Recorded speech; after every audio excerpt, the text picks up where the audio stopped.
सुबह तैबा में हुई बढ़ता है बाड़ा नूर का। सुबह तैबा में हुई बढ़ता है बाड़ा नूर का। सदका लेने नूर का आया है तारा नूर का। मैं गदा तू बादशाह भर दे प्याला नूर का। नूर दिन दूना तेरा दे डाल सदका नूर का। और जो गदा देखो लिए जाता है तोड़ा नूर का। नूर की सरकार है क्या इसमें तोड़ा नूर का। आई बिदअत छाई जुल्मत रंग बदला नूर का। माह सुन्नत महर तलअत ले ले बदला नूर का।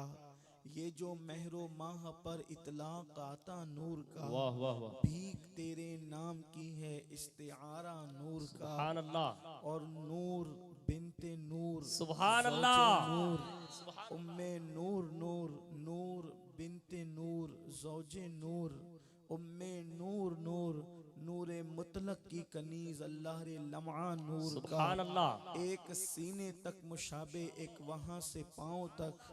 एक सीने तक मुशाबे एक वहाँ से पाँव तक। हुस्न सिबतैन उनके जामों में है नीमा नूर का। तो तेरी नस्ल पाक में है बच्चा बच्चा नूर का। सुभान तू अल्लाह, है ऐने नूर तेरा सब घराना नूर का। नूर की सरकार से पाया दुशाला नूर का। हो मुबारक तुमको जुन्नूरैन जोड़ा नूर का। काफ गेसू हा दहन या अबरू आंखें ऐन स्वाद। काफ हा या ऐन स्वाद उनका है चेहरा नूर का। ए रज़ा ये अहमदे नूरी का फैज़े नूर है। हो गई मेरी गज़ल बढ़कर कसीदा नूर का। सुभान अल्लाह, आज की ये महफिल ऊना की सरजमीन पर इमाम हिल्म व अमल इमाम हसन मुजतबा अला जद्दी व अलैहिस्सलाम और सैयदी आला हज़रत इमाम अहमद रज़ा ख़ान मुहद्दिस बरेलवी की याद में ये महफिल इनेकाद पजीर है। अल्लाह तबारक व ताला हर दो शख्सियात के फ़यूज़ व बरक़ात से मुझे और आप सबको माला माल फरमाए। मैंने जिस आये करीमा की तिलावत की है अहले मोहब्बत उसे आये ततहीर कहते हैं। और पूरी उम्मत का इस पर इत्तेफाक है कि ये आये करीमा हुजूर अलैहिस्सलाम की अहले बैत के लिए नाजिल हुई है। इसलिए कि इसमें वाज़े तौर पर अल्लाह तबारक व ताला ने अहलल बैत कहकर हुजूर अलैहिस्सलाम के घर वालों की फजीलत को बयान फरमाया है। और हुजूर अलैहिस्सलाम के घर वालों की शान क्या है। उस्ताज़े ज़मन कहते हैं कि उनके घर में बे इजाज़त जिब्राइल आते नहीं। सुभान अल्लाह, उनके घर में बे इजाज़त जिब्राइल आते नहीं। कद्र वाले जानते हैं कद्र शान अहले बैत। अल्लाह तबारक व ताला ने सूरतुल अहज़ाब में ये आया करीमा नाजिल फरमाई इन्नमा युरीदुल्लाहु लियुज़हिबा अन्कुमुर रिज्स। ये रिज्स की तफसीर करते हुए इमाम फ़खरुद्दीन राज़ी रहमतुल्लाह अलैह फरमाते हैं कि अल्लाह तबारक व ताला ने हर वो चीज़ जो गंदगी है उसको तो अहले बैत से दूर ही कर दिया है। लेकिन ऐसी चीज़ जिसको लोग ऐब समझते हैं यानी जिसको लोग ऐब तसव्वुर करते हैं अल्लाह ने अहले बैत से उसको भी दूर फरमा दिया है। जैसे लोग लालची इंसान को अच्छा नहीं समझते तो अल्लाह ने अहले बैत को लालच से भी महफूज फरमा लिया है। यानी अहले बैत की शान ये है कि उनके दिलों के अंदर कभी लालच नहीं आ सकती। अगर हम इस पर ये गौर करें कि आखिर लालच क्यों नहीं आ सकती तो वजह यह है लालच उस चीज की होती है जो इंसान के पास मौजूद नहीं होती। मिसाल के तौर पर दौलत की लालच है, मतलब ये है कि दौलत वो जितना चाहता है उसके पास उतनी दौलत मौजूद नहीं है, इसीलिए तो उसको दौलत की लालच है। वो इज्जत जितनी चाहता है उसके पास उतनी इज्जत नहीं है, इसलिए उसको इज्जत की लालच है। इक्तिदार चाहता है, जो इक्तिदार उसके पास नहीं है इसलिए उसको इक्तिदार की लालच है। अब अहले बैत लालच से क्यों पाक कर दिए गए?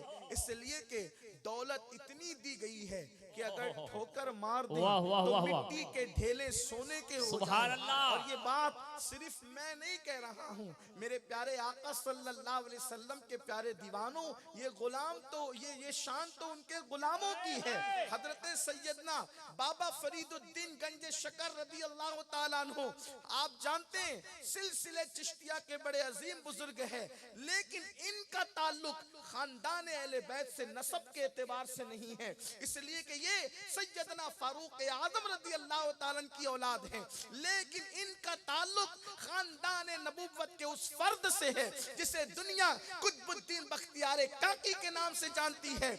बख्तियार काकी की गुलामी इख्तियार की तो शान क्या हो गई। एक खातून आती है और आकर के कहती है, बाबा फरीद मेरे घर में मेरी बेटी की शादी है और मेरे पास पैसे नहीं हैं, आप मेरी बेटी के लिए शादी का इंतजाम फरमा दे। उन दिनों पाकपट्टन की सरजमीन पर बाबा फरीदुद्दीन वो दिन गुजार रहे थे कि घर के जो सामान थे वो दरख्त की टहनियों से लटका रखे थे, पहनने के कपड़े गठरी बांध कर दरख्त की टहनियों से लटका रखे थे। यानी अल्लाह अकबर, बजाई जिसके पास कपड़े रखने के लिए तिजोरियां न थी, उसके पास आकर के कहने वाली खातून कहती है कि बाबा साहब मेरे पास बेटी की शादी का इंतजाम नहीं है। बाबा फरीद ने उस औरत से फरमाया मिट्टी का ढेला उठा करके ला, वो उठा करके लाई और आपने सूरे फातिहा पढ़ के दम किया और फरमाया मुट्ठी बंद कर घर जा करके खोलना। जब वो मुट्ठी घर जाकर खोलती है, सैयदना बाबा फरीद के सीरत निगार लिखते हैं, उसने जब मुट्ठी बंद की थी तो वो मिट्टी का ढेला था, जब घर ले जाकर मिट्टी को खोला है तो फिर वो सोना हो गया है। खुदा के कसम, उनके दर से वाबस्ता होने वालों की दम में इतना दम है कि जो मिट्टी को सोना बना देते हैं, तो खानदान नबूवत की ठोकरों की शान का आलम क्या हो। नाराए तकबीर, नाराए रिसालत, जश्न इमाम हसन मुश्तबा। और उनको इक्तिदार की लालच कैसे हो सकती है। लोग तख्त पर बैठ के इतराते हैं, मेरे नबी के शहजादों की शान ये है, साहिबे मेराज उन्हें अपने कंधों पे उठाते हुए, सुभान अल्लाह, सुभान अल्लाह, अल्लाह के रसूल जिन्हें अपने कंधों पे बिठाएं, सैयदना सिद्दीक अकबर जिन्हें अपने कंधों पे बिठाएं, अल्लाह अकबर। तो लालच से भी पाक हैं और बुख्ल से भी पाक हैं। किसी आशिक ने कहा है कि जब औलादे नबी शजरों से पहचाने न जाएं तो उन्हें सखावत और सब्र से पहचाना जाता है। उनकी सखावत और सब्र से उन्हें पहचाना जाता है। सखावत कितनी बात इमाम हसन पाक की आई है, तो आइए आपको बताऊं कि सखावत की शान क्या है। बुख्ल तो था ही नहीं, बल्कि दुनिया ने जहां से सखावत सीखी, दुनिया ने जहां से सखावत सीखी वो नबी और आले नबी का दर है। चूंकि ये जश्न आला हजरत भी है, तो मैं साथ साथ इमाम अहमद रजा के नजरियात भी पेश करूं। वो कहते हैं मेरे करीम से गर कतरा किसी ने मांगा, दरिया बहा दिए हैं दुर्बे बहा दिए हैं, दरिया बहा दिए हैं दुर्बे बहा दिए हैं। बात सखावत की आई है तो मुझे इमाम हसन से पहले सैयदा बीबी ज़हरा पाक की सखावत याद आती है। सैयदा बीबी ज़हरा पाक की सखावत याद आती है। मुल्ला मोइनुद्दीन लिखते हैं कि एक मर्तबा बारगाह रिसालत माब सल्लल्लाहु अलैहि वसल्लम में एक यहूदी आया और आकर कहता है कि मैं मुसाफिर हूँ और मैं भूखा हूँ, या रसूल अल्लाह मुझे खाना खिलाएं। अल्लाह के हबीब अलैहिस्सलाम ने सलमान फारसी से कहा, सलमान इसको ले जाओ ज़हरा की चौखट पर और ज़हरा से कहना कि इसको खाना खिलाए। ये रसूलुल्लाह की शहजादी हैं। वाह वाह वाह वाह वाह वाह वाह, मेरे नबी की बेटी है। अल्लाह अल्लाह, बेटियां वाले बहुत हैं, लेकिन अल्लाह ने नबी को बेमिसाल बनाया। नबी के खानदान को बेमिसाल, सुभान उनकी अल्लाह। बेटियों को भी बेमिसाल बनाया। नबी की सारी शहजादियां बेमिसाल हैं, लेकिन उनमें बीबी ज़हरा पाक का कोई जवाब ही हक नहीं। हक हक। मेरे प्यारे आका सल्लल्लाहु अलैहि वसल्लम के प्यारे दीवानों, अल्लाह अकबर, आकाए करीम रऊफुर रहीम मुस्तफ़ा जाने रहमत, अल्लाह अकबर फरमाते हैं, सलमान ले जाओ फातिमा की चौखट पर और कहना कि इसे खाना खिलाए। अल्लाह अल्लाह। हजरत सैयदना सरकार सलमान फारसी बीबी सैयदा की चौखट पर जाते हैं और जाने के बाद दरवाजे पे दस्तक देते हैं। दरवाजे पे दस्तक होती है, अंदर से पूछा जाता है कौन? सलमान फारसी कहते हैं आपके बाबा का गुलाम सलमान। पूछा आना कैसे हुआ? कहा एक मुसाफिर है, उसको खाना खिलाना था, आकाए करीम ने आपकी चौखट पर भेजा। सैयदा ने कहा हुजूर जानते हैं कि मेरे घर में कई दिन से चूल्हा नहीं जला है, मेरे घर में कई दिन से चूल्हा नहीं जला है। अल्लाह अकबर। लोगों की जेब में होता है तो लोग देते हैं, लोगों के घर में होता है तो लोग देते हैं, लेकिन जब नहीं होता तो लोग माफ करो बाबा कह के, ये शरीफों की पहचान है, जब ना हो तो माफ करो बाबा कह के रुखसत कर देते हैं। इसलिए कि अच्छे जुमलों से साइल को रुखसत कर देना ये भी सदके का सवाब है। अल्लाह अकबर। लेकिन कुर्बान जिसके घर में कई दिन से चूल्हा न जला हो, जिसके सर के दुपट्टे पर 17 पेवन लगे हो, अल्लाह अल्लाह, जिसके शहजादे भूखे सुलाए जा रहे हो, लेकिन चौखट पर साइल आता है और आकर के कहता है कि किसी को खाना खिलाना है, तो सैयदा ज़हरा पाक फरमाती हैं अल्लाह अकबर कि बाबा जानते कई दिन से चूल्हा नहीं जला है, लेकिन चूंकि इस घर की रिवायत है यहाँ से आने वाला कभी कोई खाली नहीं जाता। अल्लाह अकबर। आप अंदाजा तो करें, सैयदा ज़हरा पाक ने अपना दुपट्टा लपेटा और दुपट्टा लपेट करके अल्लाह अकबर सैयदना हजरत सलमान फारसी की तरफ बढ़ाया और बढ़ा करके फरमाया इसे ले जा करके बाजार में फरोख्त कर देना और फिर इससे जो रकम आए उससे साइल को खिला देना। आप गौर फरमाएं, आप अंदाजा करें, ये सखावत भी आप कहीं देखते हैं? इस तरह की सखावत भी आपको कहीं नजर आती है कि घर में कुछ ना हो तो कभी मुसल्ला उठा कर दे, कभी दुपट्टा। अल्लाह अकबर। आप अंदाजा करें, हजरत सलमान फारसी ये सखावत देखते हैं, साथ में यहूदी ये मंजर देख रहा था। वो दुपट्टा किसी को दिया जाता है, उससे रकम ली जाती है और रकम ले करके उससे खाना खरीदा जाता है और खाना खरीद करके उस यहूदी को खिलाया जाता है। और जब खाना खिलाया जाता है, खाने की जो रकम बचती है उससे दूसरा खाना लिया जाता है, इसलिए कि सुन रखा था कि कई दिन से चूल्हा नहीं जला। यहूदी तो खा चुका और फिर खाना खरीद कर सलमान फारसी ने बीबी ज़हरा की तरफ बढ़ाया।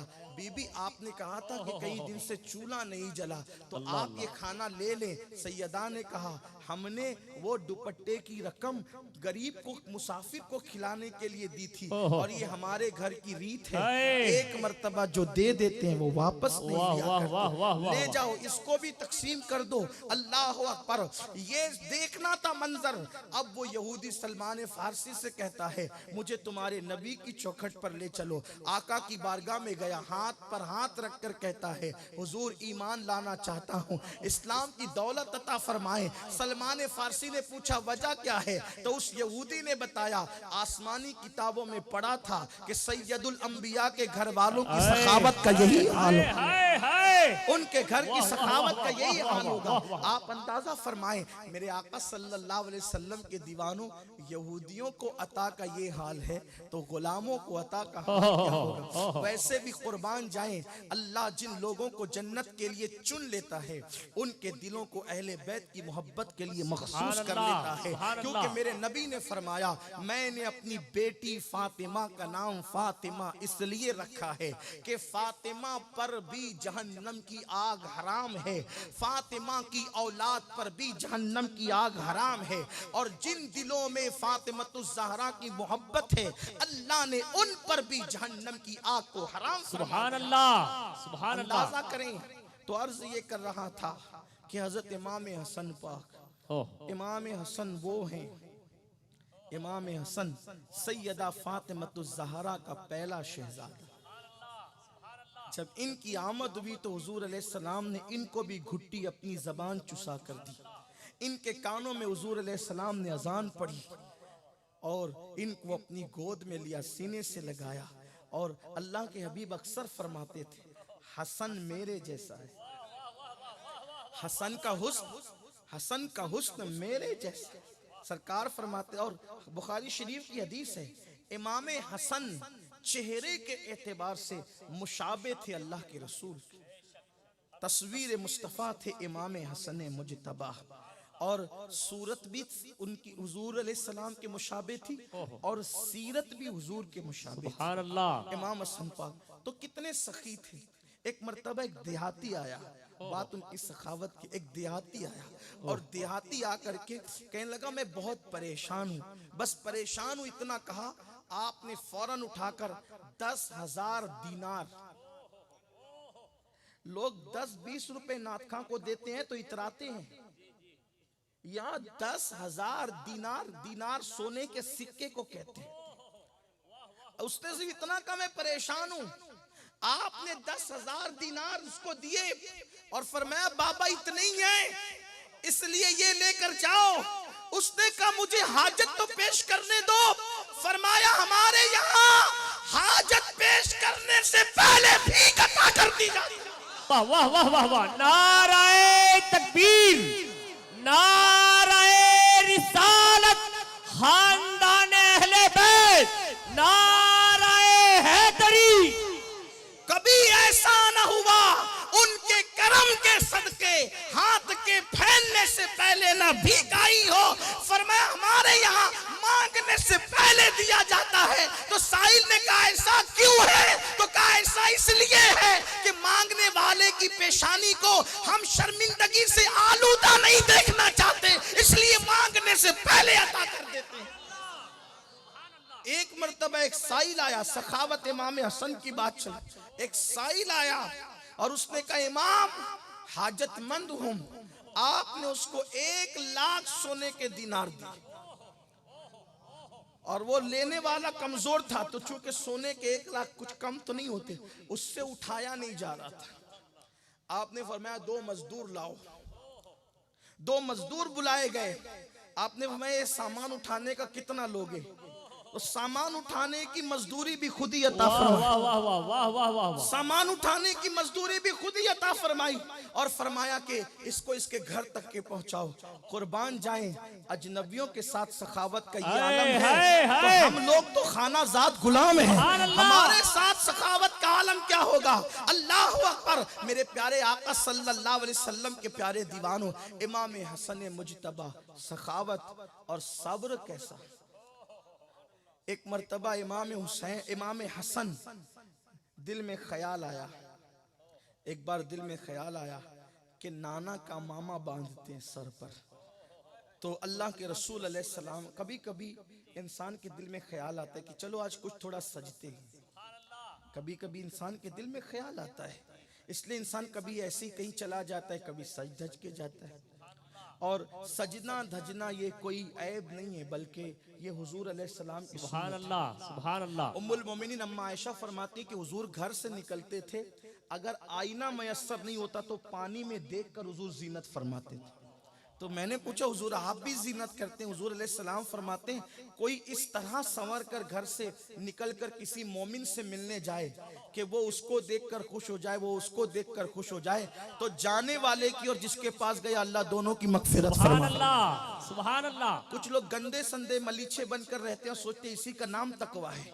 तो तकवा गंदे संदे रहने का नाम नहीं है, गंदा पाकीज़गी से रहने का नाम तकवा है। इसलिए कि जो अपने कपड़ों को साफ नहीं रख सकते वो अपने दिलों को क्या साफ रखे। और अल्लाह ताला ने महबूब से फरमाया वसियाबका फतहिर, अल्लाह फरमाता है महबूब अपने कपड़ों को साफ रखिए। तो कपड़े साफ सुथरे रखने का हुक्म तो अल्लाह ने महबूब को भी दिया।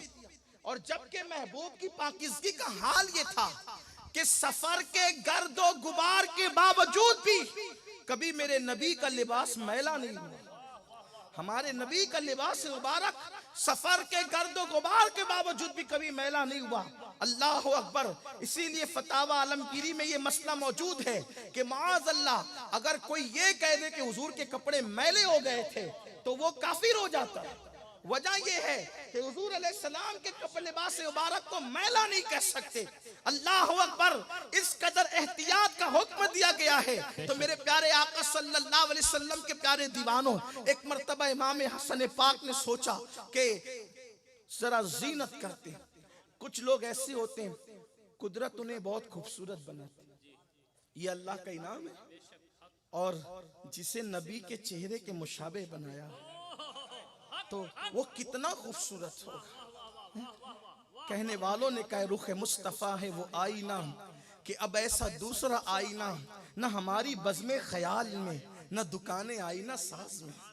कुदरत ने, मुसव्विर कुदरत ने उनको बनाकर गोया के कलम ही तोड़ दिया कि अब तुझ जैसा कोई नहीं हो सकता। लम याति नज़ीरु कफ़ी नज़रिन मिसले तो न शुद्ध पैदा जाना। जग राज को ताज तोरे सर सोहे है तुझको शहे दो सराज। चेहरे भी बोलते हैं, चेहरे बोलते हैं, और जिन्हें चेहरे पढ़ना आता है वो कभी धोखा नहीं खाते। चेहरे बोलते हैं, ये मुस्तकिल एक इल्म है। शेखुल इस्लाम अल्लामा अनवारुल्लाह फारूकी हैदराबादी रहमतुल्लाह अलैह ने इसका जिक्र अपनी किताबों में फरमाया, बड़ी तफसील से फरमाया। चेहरे बोलते हैं। लेकिन आपको बताऊं, जब चेहरे की बात आई तो अल्लाह तबारक व तआला ने महबूब को चेहरा कैसा दिया था। वो चेहरा भी कुछ बोल रहा था। और जश्न आला हजरत मनाने वालों, आला हजरत की किताब से मैं आपके सामने पेश करूं, शहर मुस्तफ़ा क्या बोलता था। माहिरीन मौसमियात का दावा है कि जब 14वीं का चांद निकलता है तो 14वीं के चांद को बद्र कहते हैं। क्या कहते हैं? बद्र। ये बड़ी बात है कि चांद एक है, उसके नाम मुख्तलिफ है।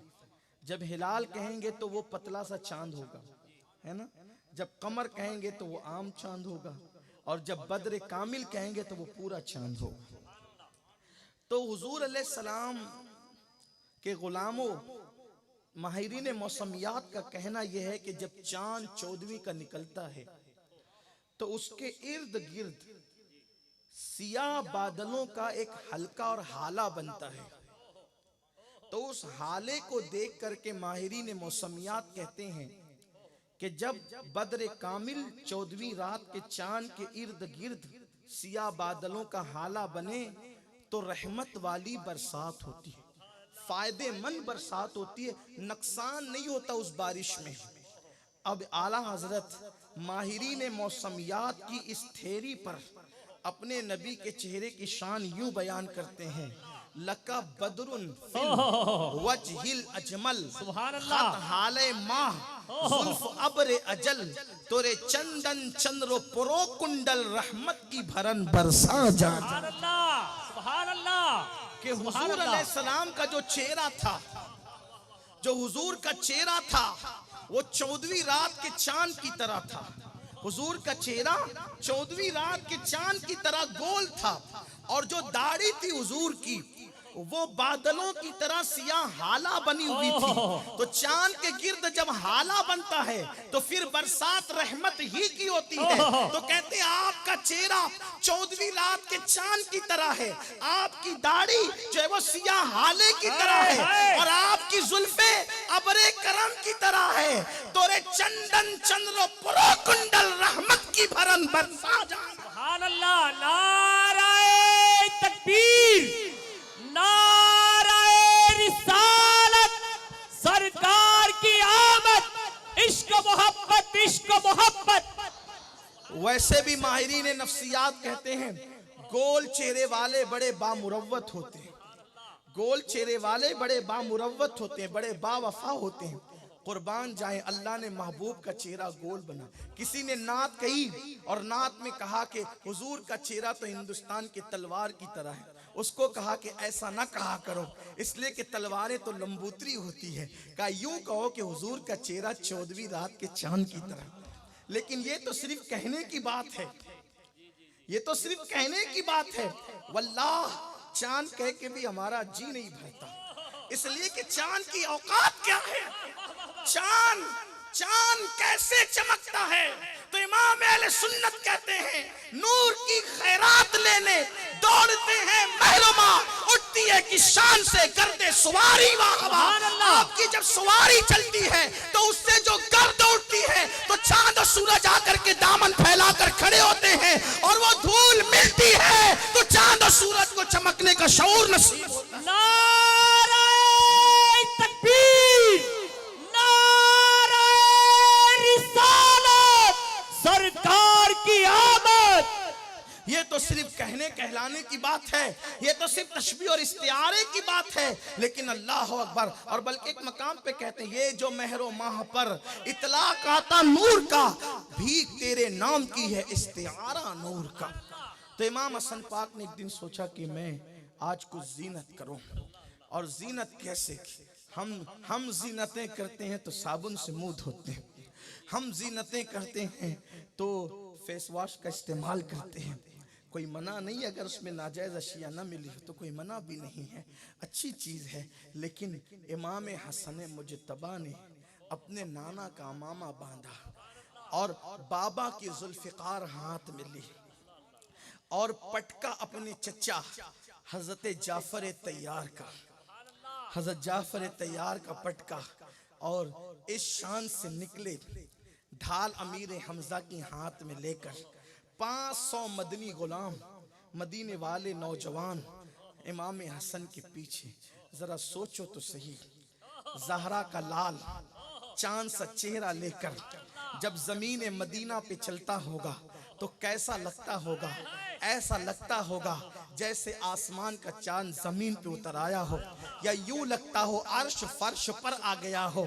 इमाम हसन चलते हैं, उनको चलता देखकर एक हासिद की नजर पड़ती है, एक जलने वाले की नजर पड़ती है, एक हासिद की निगाह पड़ती है, और वो हासिद इमाम हसन को इस शान और शौकत के साथ चलता देखकर जल भुन जाता है। और वो इमाम हसन पाक के सामने आकर खड़े होकर कहता है, कौन है तू?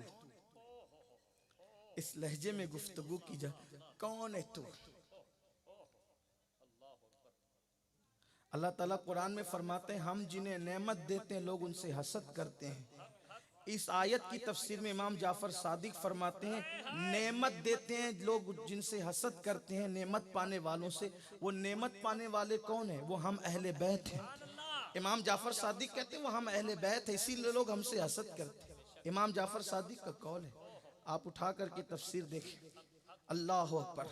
तो इसलिए कि जो नेमत अहले बैत को मिली है उस नेमत को कभी जवाल नहीं, हत्ता के फरमाया क़यामत के दिन भी वो नेमत मौजूद है। जब सारी नेमतें जवाल पर होगी तो भी निस्बत अहले बैत की नेमत मौजूद होगी। हुजूर फरमाते सारे नसब व सबब मुनक़ते हो जाएंगे इल्ला नसबी व सबबी। वो नेमत बड़ी अजीम नेमत है, और वो नेमत कोई हासिल नहीं कर सकता कसब से। अल्लाह का फजल है, जिसे चाहे अता करे। तो इमाम हसन पाक को उसने हसद की नजर से देखा, पूछा कौन है तू? अगर हमसे कोई पूछ ले कौन है तू, हम नाराज होते हैं, ये क्या बात है, मुझे नहीं पहचानता। कभी अगर फोन पे गलती से किसी से पूछ लो आप कौन बोल रहे हैं, तो लोग गुस्से में आते हैं, मुझे नहीं पहचानते आप, तो आप नाम बता देना कि आप कौन है। उसने कहा कौन है तू? फरमाया मैं हसन इब्ने अली, मैं हसन इब्ने अली हूं। इतना सुना फौरन बदबख्त बोल उठा, अच्छा वो उसी अली का बेटा जो बड़े फितने फैलाता था माअज़ल्लाह। बस इतना कहना था, इतना कहना था कि पीछे जो 500 नौजवान थे उनकी तलवारें निकल गई। इमाम हसन पाक ने हाथ से रोक दिया, फरमाया ये बात मुझसे करता है, तुम लोग नाराज क्यों होते? अल्लाह के रसूल ने फरमाया मैंने अपना हिल्म हसन को दिया है और अपनी शुजाअत मैंने हुसैन को दिया है। अगर ताइफ का हिल्म देखना है तो हसन मुज्तबा को देखो, और बद्र की शुजाअत देखना है तो हुसैन आज़म को। नाराए तकबीर, नाराए रिसालत, खानदान अहले बैत।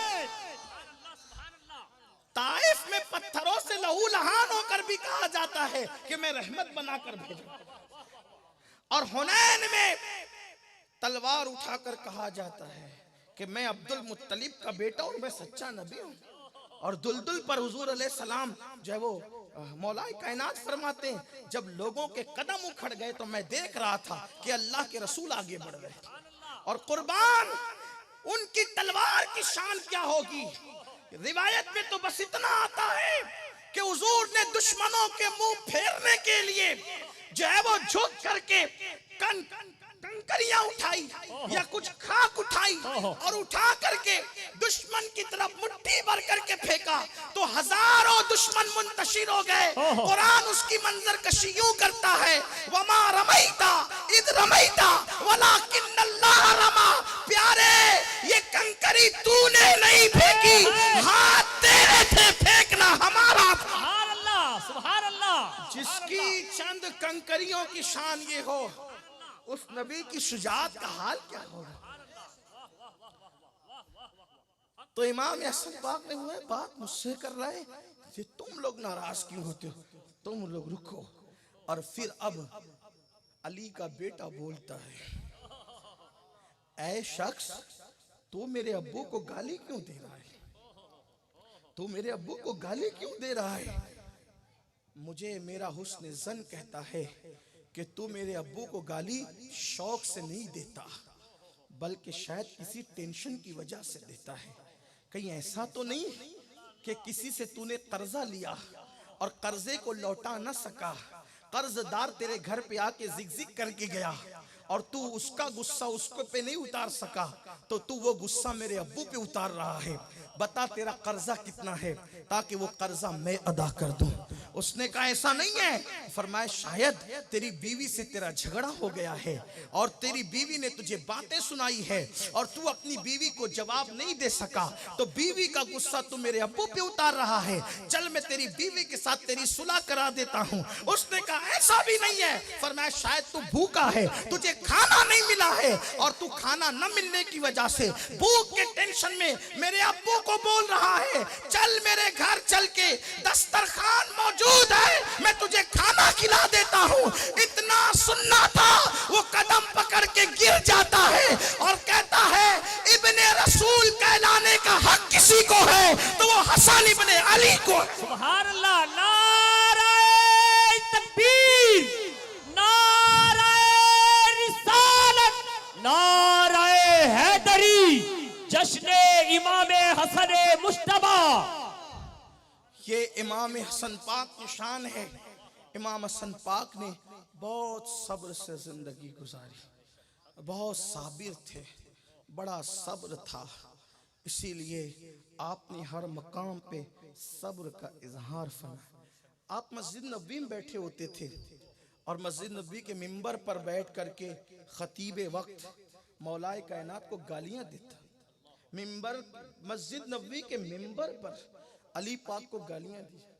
आज का जो दौर आप देखते हैं ये बहुत छोटा मोटा और हल्का फुल्का है। क्या बात है।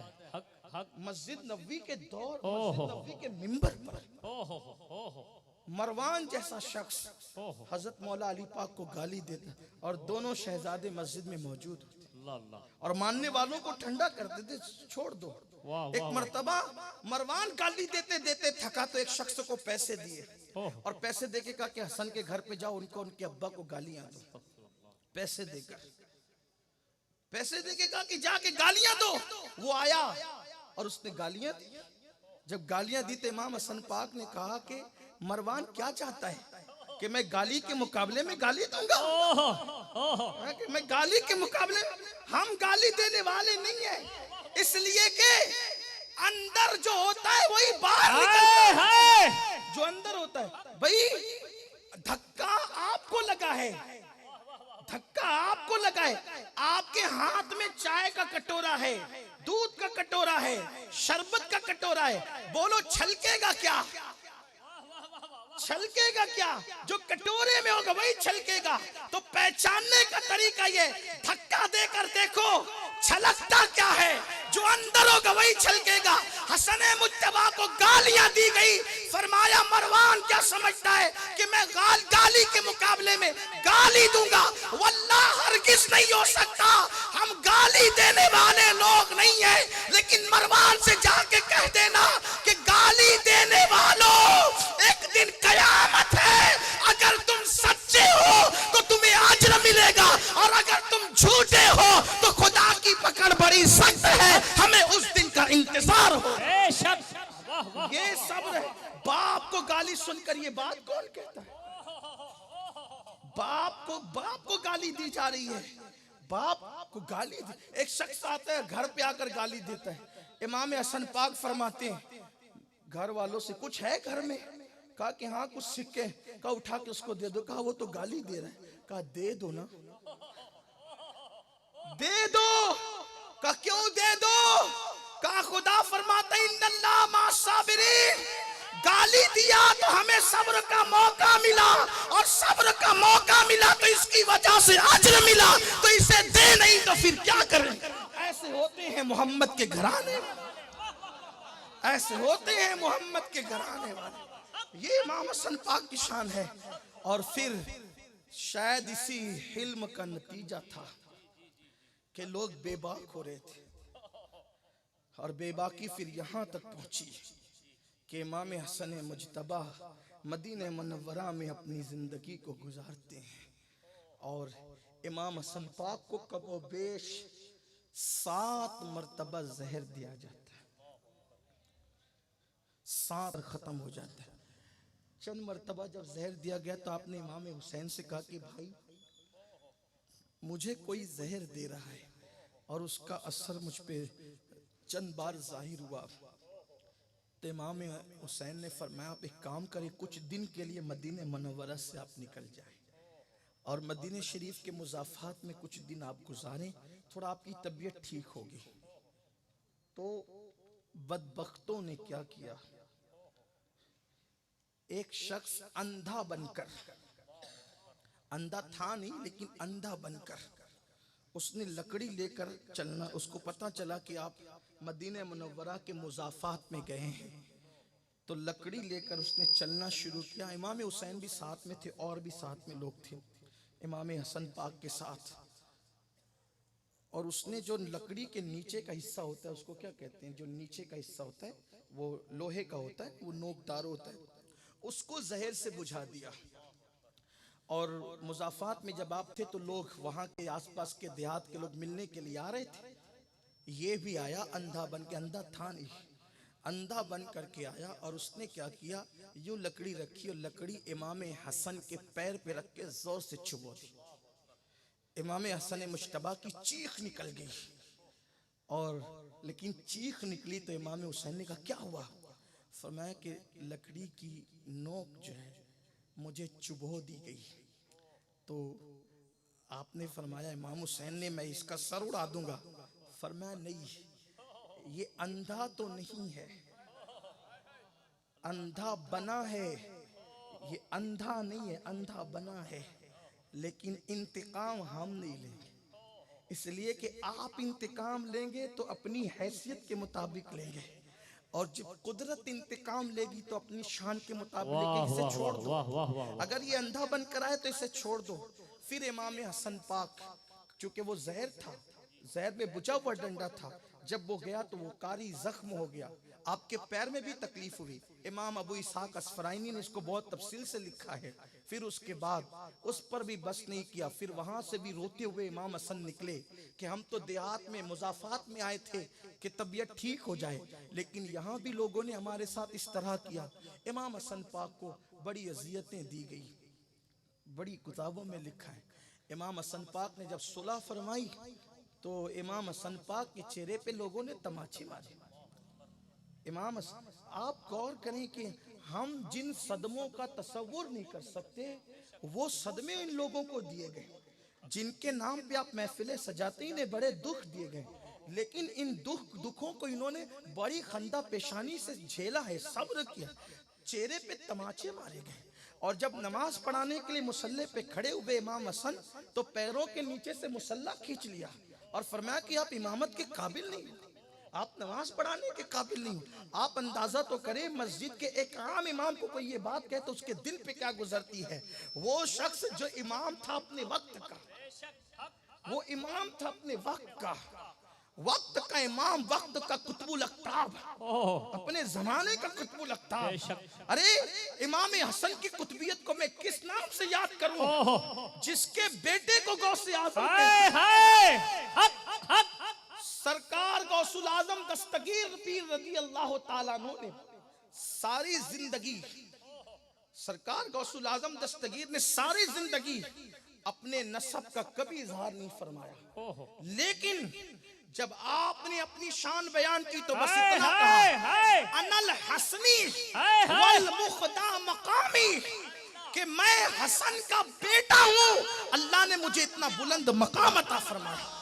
आप गौर करें, हसन का बेटा होने पर जो नाश करे वो सरकार गौसुल आज़म। सुभान अल्लाह। तो जो हसन का बेटा होने पर नाश करे और जिसकी शान इतनी हो, जब गौसुल आजम की शान इतनी हो तो उनके बाबा जिनकी निस्बत पर गौस पाक नाश करते हैं। आज हम गौस पाक की निस्बतों पे नाश करते हैं, हम गौस पाक की निस्बतों पे नाश करते हैं। गौसे पाक जिसकी निस्बतों पे नाश करते हैं उनको इमाम हसन कहते हैं। सुभान अल्लाह। इमाम हसन मुज्तबा की शान ये है। तो पैर के नीचे से मुसल्ला खींचा गया, चेहरे पे तमाचे मारे गए, इसी पे बस नहीं किया गया। इमाम हसन पाक को फिर बहुत आपकी शहादत की साजिशें रची गई, लेकिन जब हर तरह नाकाम हुए तो 7वीं मर्तबा इस तरह से जहर दिया गया कि आपको हीरा पिलाया गया, पीस कर हीरा पिलाया गया। बहुत इस पर मौर्रिखीन उलझे हैं, मुसन्निफीन उलझे हैं, सीरत निगार उलझे हैं, लेकिन मैं छोटा सा तालिब इल्म होने की हैसियत से आपकी अदालत में ये बात करना चाहता हूँ कि हीरा डायमंड जिसे कहते हैं, पीस कर इमाम हसन मुज्तबा के मशकीज़े में डाल दिया गया। अब ये मुअम्मा बना हुआ है कि शहीद किसने किया, शहीद किसने किया। एक छोटी सी बात दिमाग में आती है कि वो दौर तो इतनी गुर्बत का दौर था कि लोगों के घर में कई कई दिन तक के चूल्हे नहीं जलते थे। तो जो लोगों के यहाँ खुद खाने को ना हो वो किसी को हीरा पीस करके जहर क्या दे सकते थे। ये काम तो किसी मालदार ही का, ये काम तो किसी बादशाह का ही था ना। तो यजीद सिर्फ इमाम हुसैन का कातिल नहीं है, बल्कि यजीद तो इमाम हसन का भी कातिल है। वाह वाह, हक आपने। हाँ, कमान कहीं था लेकिन तीर तो बराबर वहां से चल रहा था। सबसे बड़ी रुकावट यजीद के बादशाह बनने में इमाम हसन मुज्तबा की जात थी, क्योंकि उसको पता था कि इनकी मौजूदगी में तो मैं बादशाह नहीं बन सकता। इमाम हसन मुज्तबा को वो संगे राह समझता था, वो रास्ते का पत्थर समझता था। हटाने की कोशिश की उसने, किस तरह जहर दिया, क्या किया, ये तो अल्लाह ही जाने, लेकिन बहरहाल हीरा किसी न किसी बादशाह के दरबार ही से आया था और हीरा पीस कर आपके मशकीज़े में डाल दिया गया। और जब आपके मशकीज़े में डाला गया, आप फज्र से कुछ पहले तहज्जुद के वक्त आपने वुजू फरमाया और वुजू करने के बाद मशकीज़े से पानी निकाला। लाइट का दौर तो था नहीं, चिरागों का दौर था। आपने मशकीज़े से पानी निकाला और उसको पिया। आप जानते हैं कि हीरा कांच काट देता है, हीरा जो है वो कांच को काट देता है। हीरा पत्थर ही होता है, पत्थर, और उसमें इतनी काटने की सलाहियत होती है कि कांच उससे कटती है। और वो जब आपने पिया है तो आपके पीने के बाद जब वो हीरा अंदर गया तो आपकी आंतें कट गई, आपकी आंतें कटी। सीरत निगारों ने लिखा कि आप 40 दिन तक उल्टियां करते रहे, यानी 1-2 दिन में शहादत हसन नहीं हुई है।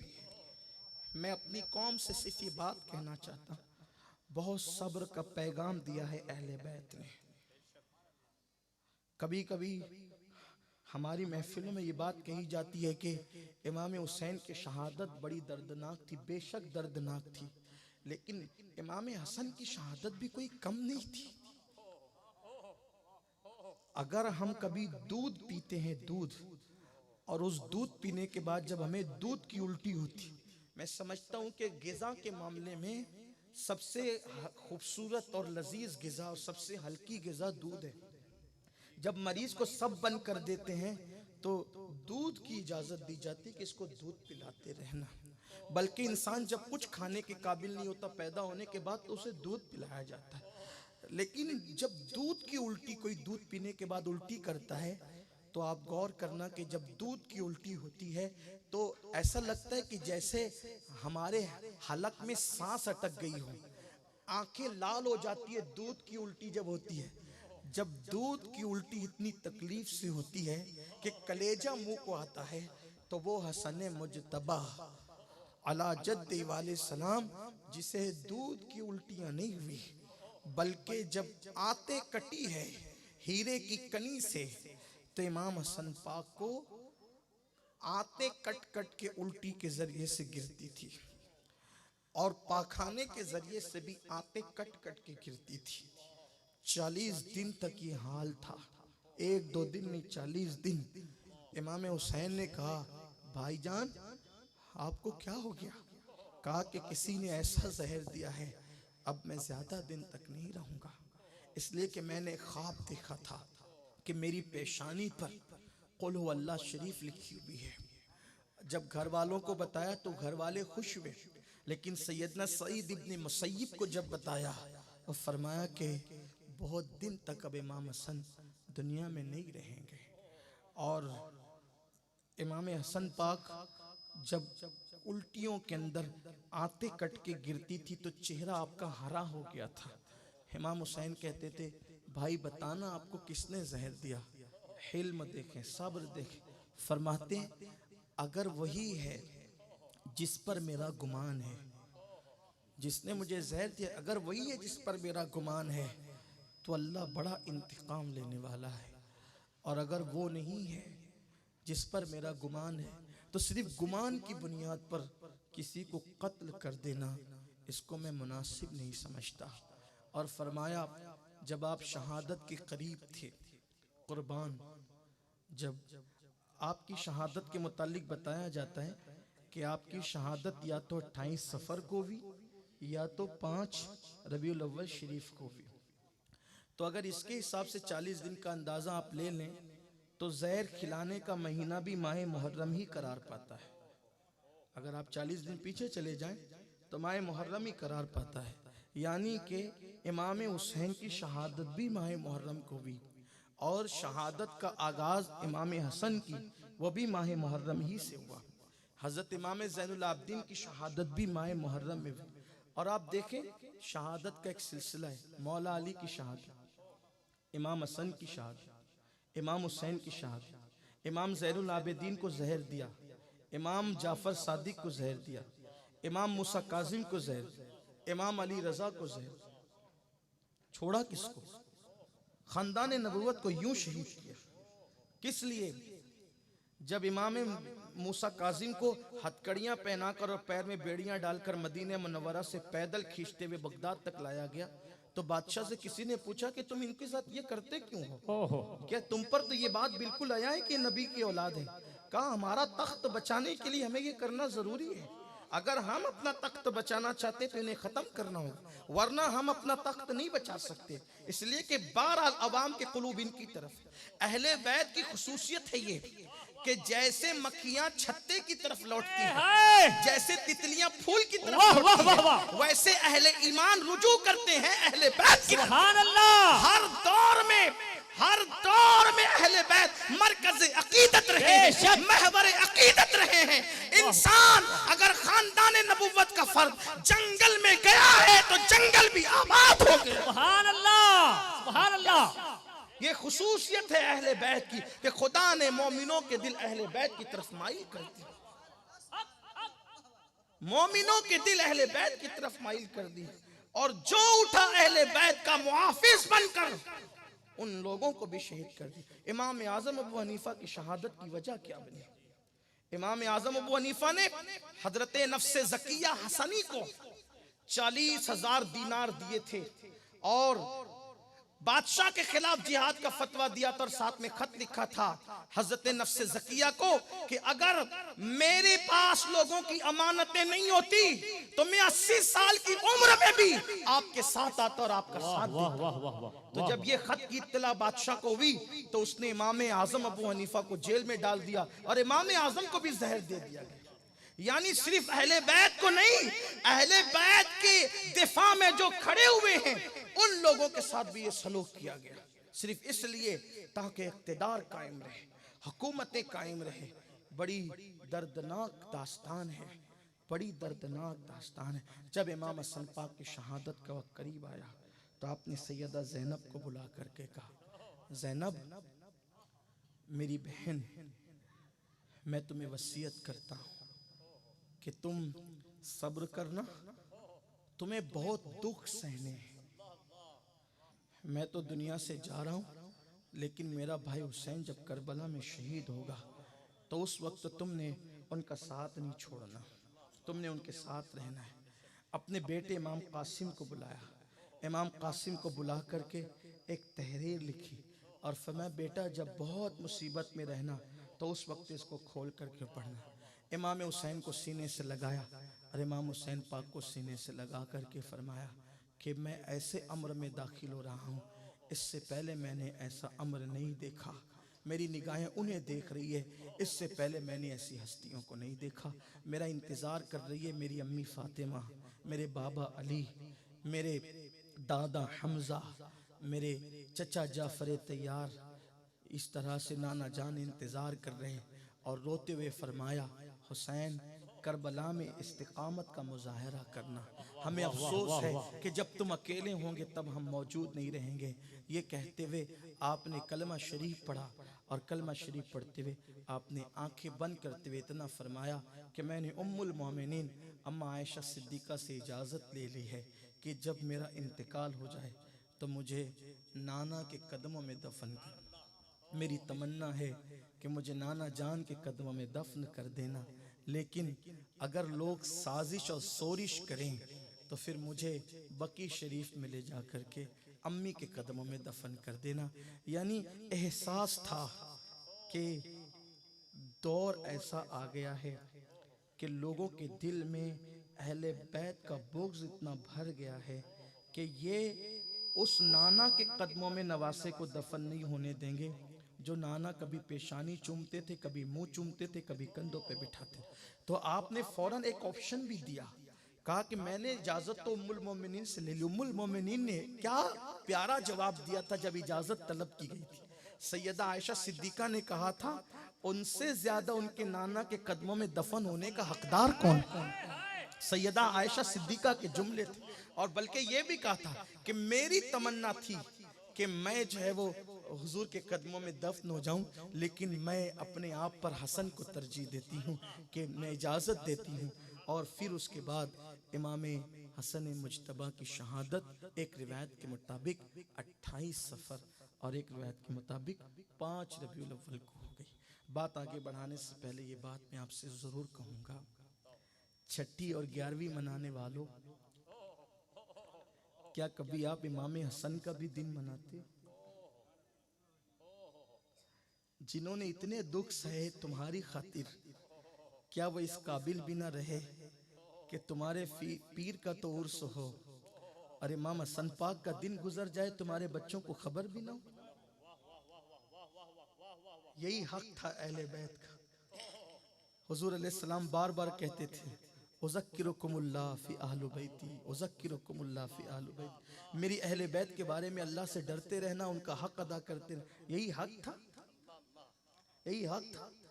गली के नंगे धड़ंगों के धूमधाम से उर्स मनाए जाएंगे और जिनके नाम पर निस्बतों पर गौस पाक नाज करते हैं उनकी तारीखें यूं ही गुजर जाएगी, हमें पता भी नहीं होगा। कितने सुन्नियों को पता है कि इमाम हसन की तारीख शहादत कौन सी है? कितनी मस्जिदों में कुरान खानियां होती है। मैं ये नहीं कहता कि फर्ज वाजिब है, लेकिन गौस पाक की 11वीं ना होती अगर हसन मुजतबा ना होते।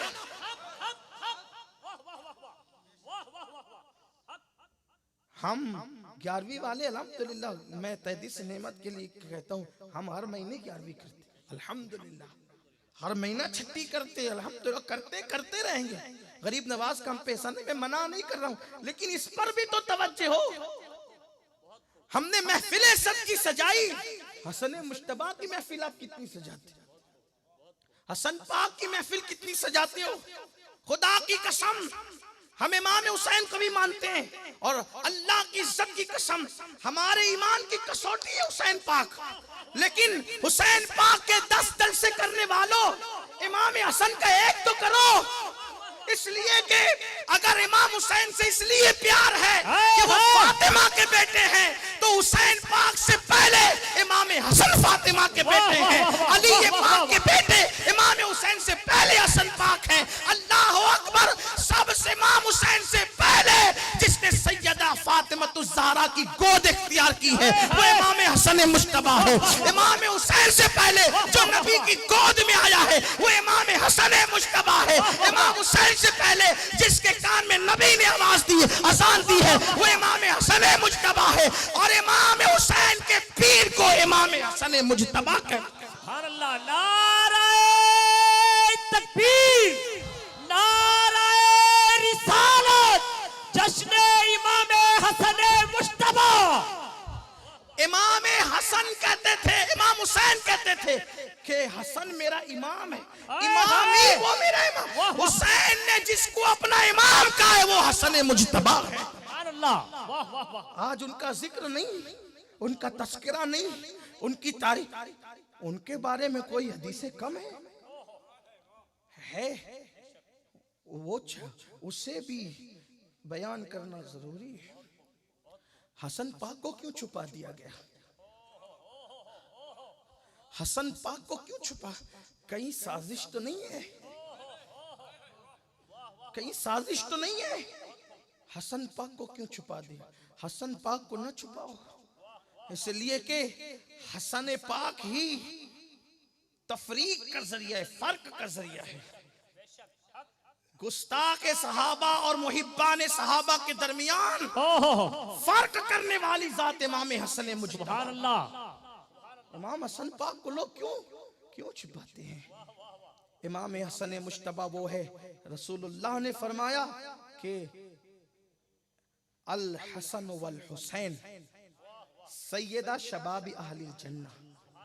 जहां जहां मुश्तरका फजीलत बयान हुई है, पहले नाम इमाम हसन का लिया। जिसको हुजूर मुकद्दम करे तुमने उनको बिल्कुल छुपा दिया। नहीं, ये बिल्कुल खयानत है। और मैं तो ये कहता हूं कि सुन्नियों को चाहिए कि वो धूमधाम से, तुझको एहतमाम से इमाम हसन मुश्तबा की महफिल का इनेकाद करें और बताएं कि हसन मुश्तबा की शान क्या है। हमें अगर इमाम हुसैन की शहादत याद है तो इमाम हसन पाक की शहादत भी याद होनी चाहिए।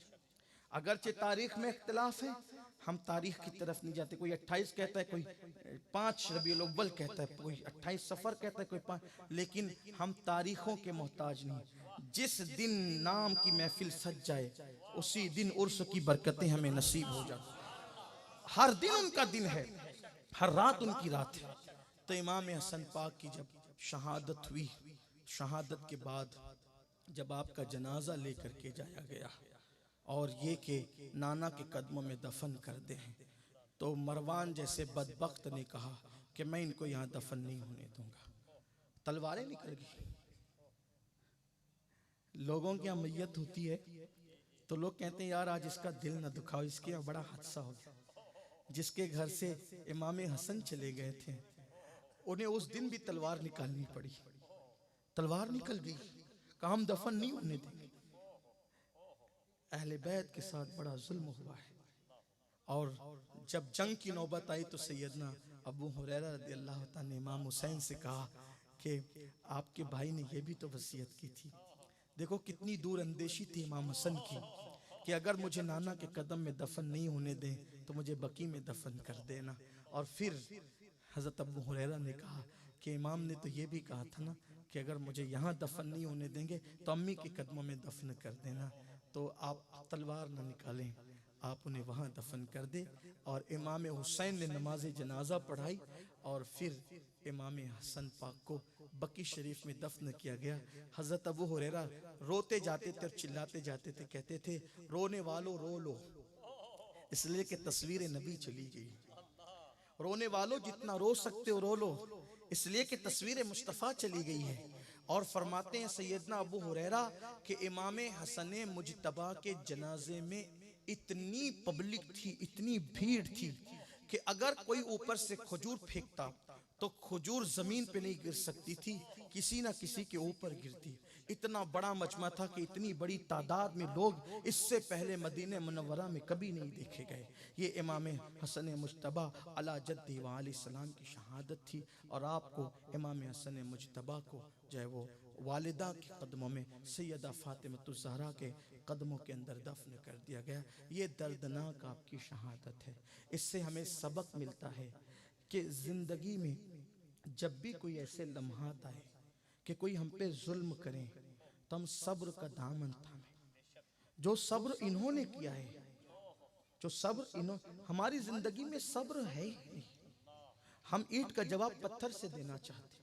लेकिन एक हैरत अंगेज बात आपको यह भी बताऊं कि जब इमाम हसन पाक को जन्नतुल बकी में दफन करने के लिए ले जाया जाने लगा तो मरवान रोने लगा। मरवान रोने लगा। इमाम हुसैन ने कहा बदबख्त, तूने जिंदगी में तो बड़े दुख दिए और आज तू रो रहा है, रोने की वजह क्या है? उसने कहा मैंने हसन को इतना सताया लेकिन हसन ने पलट कर कभी मुझे जवाब नहीं दिया। रोना इस बात पर है, लेकिन ये रोना मरवान को बचा नहीं सकता। ये रोना, ये मगरमच्छ के आंसू मरवान को बचा नहीं सकते। उसका खात्मा किस तरह बदतरीन अंदाज में हुआ है मरवान का खात्मा। तो हमें यही दर्स दिया गया इमाम हसन मुजतबा की ज़िंदगी से, यही पैगाम दिया गया कि ज़िंदगी में जब कभी ऐसे लम्हात आए हमें सब्र से काम लेना है। और जो सब्र इन्होंने किया है, देखिए सखावत और सब्र जो मैंने शुरू में आपके सामने उन्वान उठाया था कि जब शजरों से न पहचान हो तो अहले बैत को सखावत और सब्र से पहचाना जा सकता। ये सब्र का हाल था। आज अपनी जिंदगी में अगर हमारे पास थोड़ी सी मंदी आ जाए तो हम सब्र का दामन हाथ से छोड़ देते। अगर हमारे पास थोड़ी सी तकलीफ आ जाए तो हम सब्र का दामन हाथ से छोड़ देते हैं। अगर हमारे पास थोड़ी सी मुसीबत आ जाए तो हम सब्र का दामन हाथ से छोड़ देते हैं। याद रखना, सब्र वो नेमत है, सब्र वो सवारी है कि सवार होने वाले को कभी गिरने नहीं देती। और सब्र करने वाला हमेशा फतेहमंद होता है। सब्र करने वाला कभी नाकाम नहीं होता। तो मेरे प्यारे आका सल्लल्लाहु अलैहि वसल्लम के प्यारे दीवानों, आज आप इमाम हसन मुजतबा की याद मना रहे हैं। अल्लाह की बारगाह में दुआ करता हूँ कि जिन लोगों ने इस महफिल का इनेकाद किया है, अल्लाह तबारक व तआला उन्हें इसकी बेहतर जज़ा दे, इसका बेहतर सिला दे, ताकि हम अपने बुजुर्गों को याद करें। बल्कि मैं तो आपको ये भी कहता हूँ कि सिर्फ इमाम हसन ही नहीं, इमाम हसन के साथ इमाम ज़ैनुल आबिदीन का दिन भी मनाओ, इमाम मोहम्मद बाकिर का दिन भी मनाओ, इमाम जाफर सादिक का दिन भी मनाओ, इमाम मूसा काजिम का दिन भी मनाओ, इमाम अली रजा का दिन भी मनाओ। इसलिए कि ये वो नाम है मेरे अजीजों, ये वो नाम है कि ये नामों की बरकतें ये है कि अगर पागल पे पढ़कर दम करो तो अल्लाह ताला उसे शिफा अता फरमाए। फतावा रज़विया शरीफ में आला हजरत इमाम अहमद रजा खान मुहद्दिस बरेलवी ने लिखा है कि एक मरतबा इमाम अली रजा रदियल्लाहु तआला, ये इमाम अली रजा कौन है? ये इमाम मूसा काजिम के बेटे हैं। वो बेटे इमाम जाफर सादिक, वो बेटे इमाम मोहम्मद बाकिर के, वो बेटे हजरत इमाम ज़ैनुल आबिदीन के, वो बेटे इमाम हुसैन के। तो इमाम अली रजा एक दिन मजमे में आए।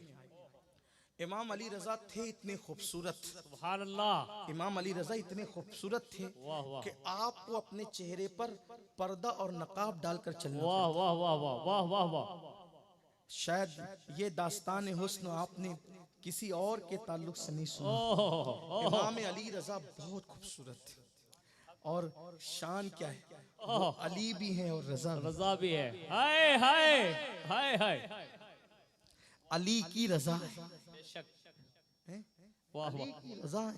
इमाम अली रजा इतने खूबसूरत थे कि चेहरे पे नकाब डाल के चलते थे और जब वो कहीं चले जाते थे तो उस दौर में हजारों का मजमा उनके आगे पीछे होता था, सिर्फ एक झलक देखने, सुभान अल्लाह। दीदार की एक झलक देखने के लिए बस वाह। ऐसे ही वक्त हजारों का मजमा था और आप निकाब डालकर अपनी सवारी पर चल रहे थे।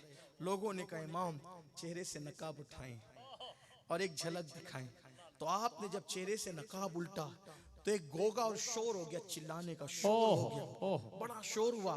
और जब शोर थमा तो लोगों ने कहा कोई हदीस सुनाए, कोई हदीस सुनाए आप। वाह, तो इमाम अली रजा ने हदीस सुनाई तो उसको उसकी सनद यूं बयान की वाह वाह वाह कि मुझसे बयान किया मेरे अब्बा सुभान अल्लाह। हजरत इमाम मूसा काजिम ने, सुभान अल्लाह। और ये बात को उनसे बयान किया उनके वालिद हजरत इमाम जाफर सादिक ने, सुभान और अल्लाह। उन्होंने सुना अपने वालिद इमाम मोहम्मद बाकिर से, और उन्होंने सुना अपने वालिद हजरत इमाम ज़ैनुल आबिदीन से, और उन्होंने सुना अपने वालिद इमाम हुसैन से, और उन्होंने सुना अपने वालिद इमाम अली से, और उन्होंने हमारी आंखों की ठंडक मुस्तफ़ा जान रहमत से सुना, सुभान और अल्लाह। उन्होंने हजरत जिब्रील से सुना, और जिब्रील को ये हुक्म अल्लाह ने फरमाया। सुभान अल्लाह। ये सनद आपने बयान की, इसे सिलसिलतुज़ ज़हब कहते हैं।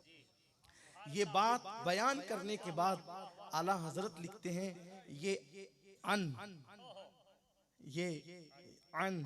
के बयान किया मूसा काजिम ने, बयान किया जाफर सादिक ने, बयान किया इमाम बाकिर ने, बयान किया इमाम ज़ैनुल आबिदीन ने, बयान किया इमाम हुसैन ने, बयान किया मौला अली ने, बयान किया अल्लाह के रसूल ने, बयान किया जिब्रील ने। और अल्लाह ने फरमाया अगर कोई पागलपन का किसी पे दौरा पड़ता हो ये नाम पढ़ दो, अली रजा, इमाम ज़ैनुल हाय हाय आबिदीन, इमाम हाय हाय जाफर सादिक, वाह वाह। इमाम मोहम्मद बाकिर, इमाम अली इब्ने हुसैन ज़ैनुल आबिदीन, इमाम हुसैन, इमाम अली मोहम्मदुर रसूलुल्लाह, ये पढ़कर उसके कान में दम कर दो, अल्लाह उसका पागलपन दूर फरमा। सुभान अल्लाह। जिनके नामों की ये तासीर हो कि पागलपन दूर होता हो, जिनके नामों की बरकत से, ये वो लोग हैं। वाह वाह। और आज हमने उनको भुलाया है, अल्लाह। आज हमने उनको भुलाया।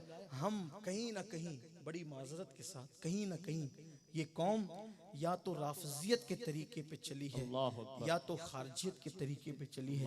खारजियत के जरासीम हुए तो इस तरह से कि इमाम हुसैन के जश्न पर भी उंगली उठा दी, और राफजियत के जरासीम में तो इस तरह से कि इमाम हसन का जिक्र ही हटा दिया। याद रखना हम ज़हरा पाक के मानने वाले हैं, हम ज़हरा पाक के सिर्फ एक बेटे से मोहब्बत नहीं करते, हम ज़हरा पाक के दोनों बेटों से मोहब्बत करते हैं, इमाम हसन से भी इमाम हुसैन से भी। हम सैयदा ज़हरा की एक बेटी से मोहब्बत नहीं करते बल्कि दोनों बेटियों से मोहब्बत करते हैं, सैयदा ज़ैनब से भी और सैयदा उम्मे कुलसूम से भी। करबला के अंदर जहां सैयदा ज़ैनब थी वहां सैयदा उम्मे कुलसूम थी। लोगों को खुतबे ज़ैनब तो याद है, खुतबे उम्मे कुलसूम क्यों याद नहीं है? सिर्फ इसलिए कि ज़ैनब का निकाह हजरत अब्दुल्ला इब्ने जाफर तैयार से हुआ था, लेकिन हजरत उम्मे कुलसूम का निकाह उमर इब्ने खत्ताब से हुआ था। तो लोग हजरत उम्मे कुलसूम का जिक्र इसलिए नहीं करते कि अगर उम्मे कुलसूम का जिक्र करेंगे तो उमर इब्ने खत्ताब को इमाम हुसैन का बहनोई मानना पड़ेगा, और इनके अंदर इतना दमखम है नहीं कि वो हजरत फारूक आजम को इमाम हुसैन का बहनोई मान ले। क्योंकि अगर इमाम हुसैन का बहनोई फारूक आजम को मान लेते हैं और अली पाक का दामाद फारूक आजम को मान लेते हैं तो फिर सारी राफजियत का शीश महल जो है वो चकनाचूर हो जाता है। इसलिए कि दुनिया कहेगी तू है तुम पर, अली जिसको दामाद बनाता है तुम उस पे लानत किस मुंह से करते हो? अल्हम्दुलिल्लाह हम अहले सुन्नत की शान ये है, हम अब्दुल्ला इब्ने जाफर तैयार को भी दामाद अली मानते हैं और फारूक आजम को भी दामाद अली मानते हैं। बल्कि उमर इब्ने खत्ताब ने तो उम्मे कुलसूम का हाथ मांगा ही इसलिए था।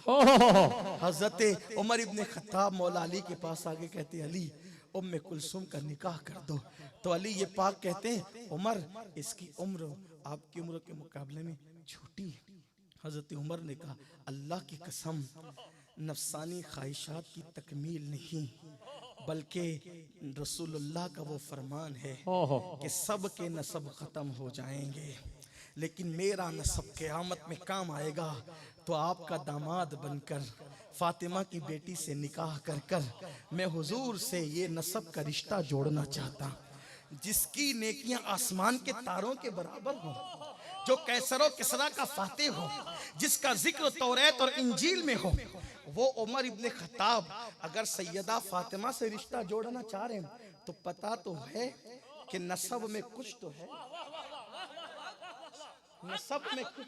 ये बात कि नसब काम नहीं आएगा, नसब, बुखारी शरीफ की हदीस पढ़ी जाती है कि अल्लाह के रसूल ने फरमाया कि क़यामत के दिन नसब काम नहीं आएगा। एक मनसूख हदीस पढ़ते हो, मनसूख आयतों का तो ख्याल है, मनसूख हदीस का ख्याल नहीं है। ये हदीस तो मनसूख कर दी गई है, ये हदीस मनसूख हो गई है।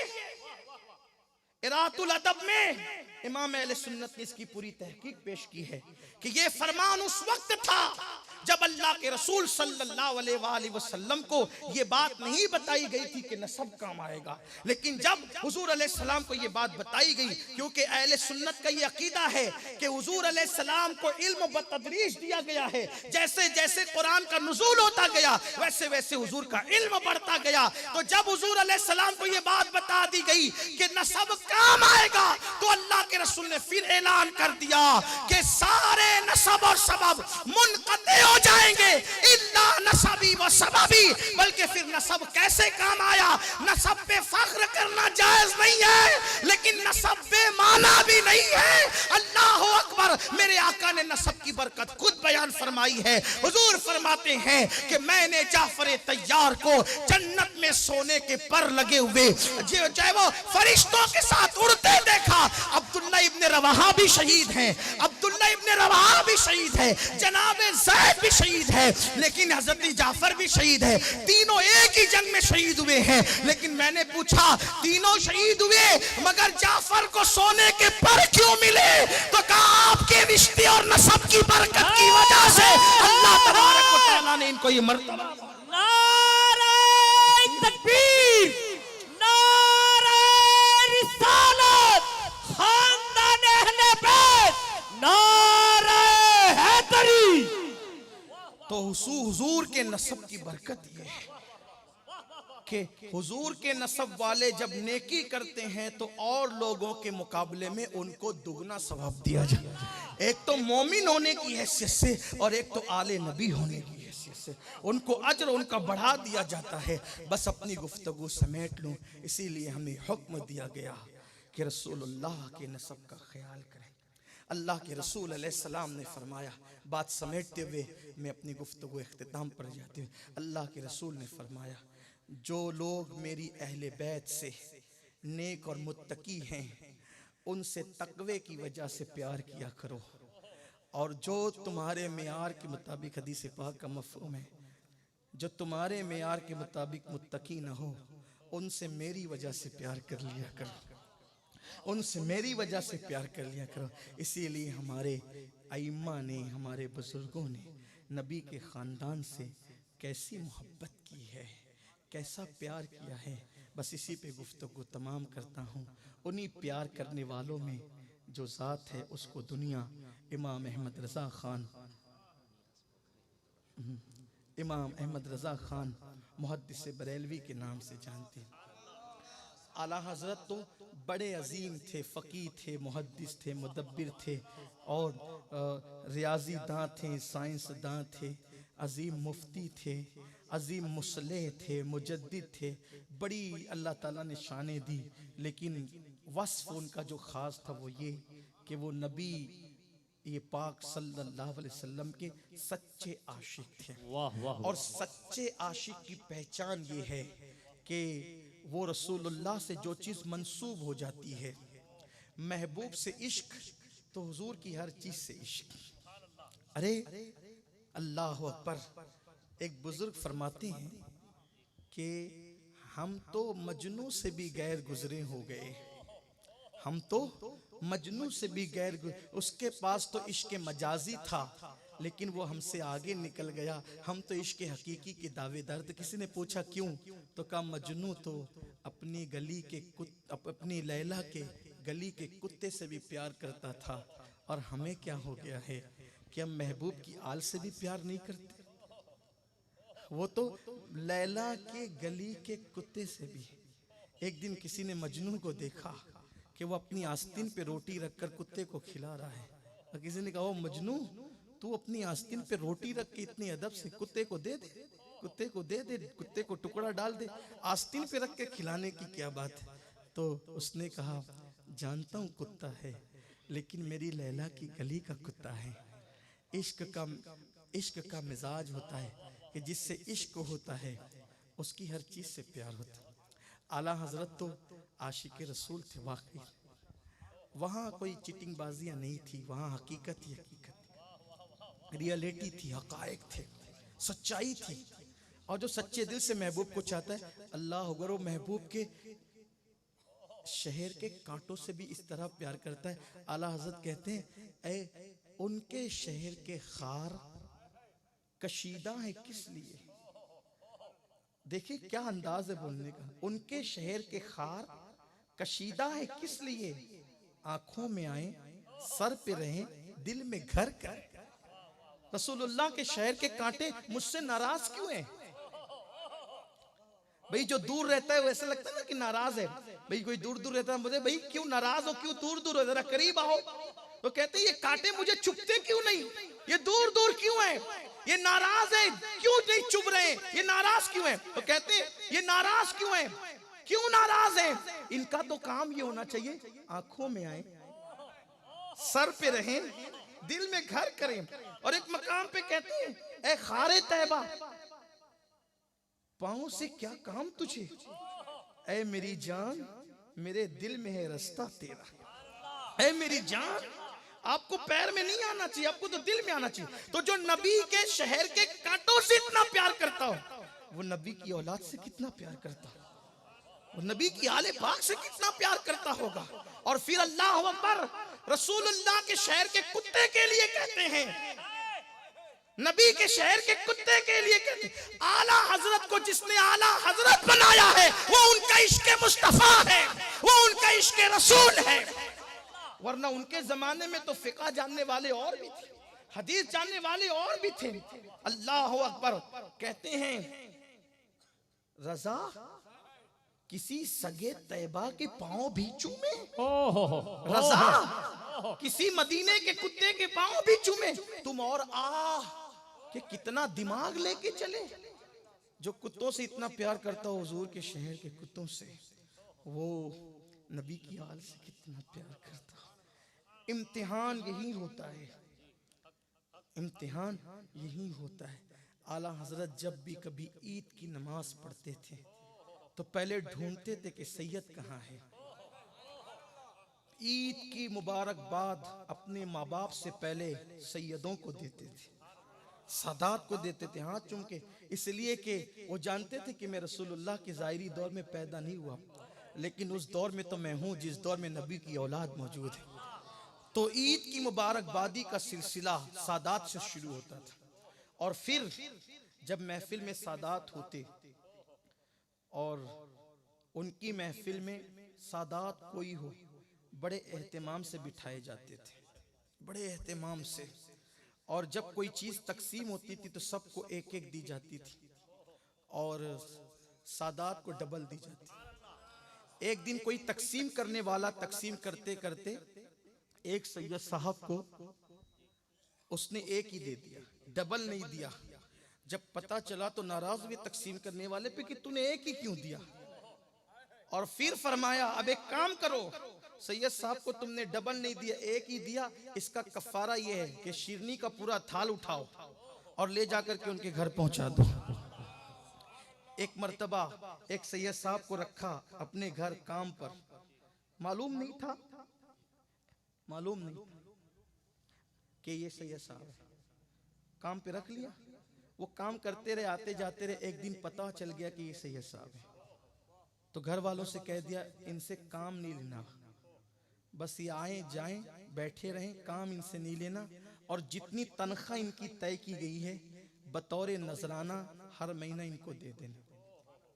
एक मर्तबा गली से एक सैयद साहब गुजर रहे थे, गुजरते हुए उन्होंने ये कह दिया, है कोई सैयद को भीख देने वाला।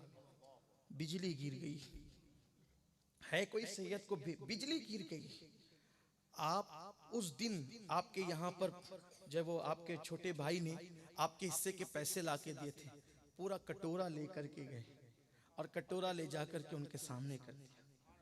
उनका एक खास वस्फ था कि जब वो सैयदों को कोई चीज देते थे तो यूं करके नहीं देते थे, बल्कि वो जो चीज देते थे तो यूं करके देते और कहते थे कि गुलामों के हाथ आकाओं से ऊपर नहीं होने चाहिए। ऊना वालों, यहां मैं एक बात तुमसे कहना चाहता हूं, बड़ी चुभती हुई बात, बुरा लगे तो माफ करना। वल्लाह तल्ला बिल्लाह कोई जाती मफाद के लिए नहीं कहता। कभी कभी सादात की फजीलत बयान करते मुझे डर लगता है कि लोग ये ना कह दें कि ये लोग अपने लिए लाइन क्लियर करते हैं। वल्लाह अल्लाह की कसम ऐसी कोई बात नहीं, आपके भले के लिए कहता हूँ। आज हमारी कौम का ये हाल हो गया, सैयद साहब अगर पीर है तो एहतराम करते, मुक़र्रिर है तो एहतराम करते, लेकिन अगर सब्जी बेचने वाला है तो एहतराम नहीं करते। अगर उसके चेहरे पे दाढ़ी नहीं है तो उसके बारे में कमेंट पास करते। उन्होंने दाढ़ी नहीं रखी है, उनका अमल है, आपका हक नहीं है कि आप उस पर कमेंट करें, इसलिए कि हम निस्बत का एहतराम करते हैं और निस्बत कभी फासिक नहीं होती, खून रसूल कभी फासिक नहीं होता। अपनी आखिरत खराब नहीं करना, इसलिए कि अल्लाह के रसूल ने फरमाया सल्लल्लाहु अलैहि वसल्लम कि कोई काबे और मकाम इब्राहिम के दरमियान नमाज की हालत में मरे और उसके दिल में मेरी आल का बुग़्ज़ हो तो भी वो जन्नत में नहीं जाएगा। अपनी आखिरत तबाह मत करो, लोगों की तरह मत बनो, मरवानी मत बनो, मरवानी मत बनो, मत बनो। ये फिक्र निकाल दो, खर्जियत दिल से निकाल दो, क्योंकि जब तक तुम आले नबी के वफादार रहोगे दुनिया तुम्हारे कदमों में रहेगी। इज्जत चाहते हो तो उनकी इज्जत करो जिनको खुदा ने इज्जतें दी है। जब तक इनकी गुलामी करोगे दुनिया तुम्हारी गुलाम बन करके रहे।